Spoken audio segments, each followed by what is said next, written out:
we divide 229 by 2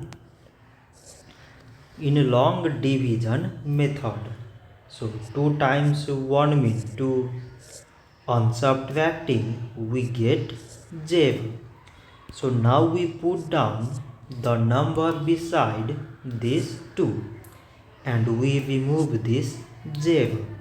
So 2 times 1 means 2. On subtracting we get 0. So now again we put down this number beside this 9 and we remove this 0. So 2 times 4 means 8. On subtracting we get 1.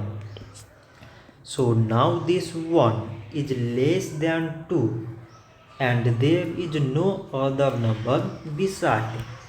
So we put decimal so that we take 0. So now it became 10 and 2 times 5 means 10. On subtracting we get 0. So 229 divided by 2 is 114 decimal 5. So this much for today and thanks for watching.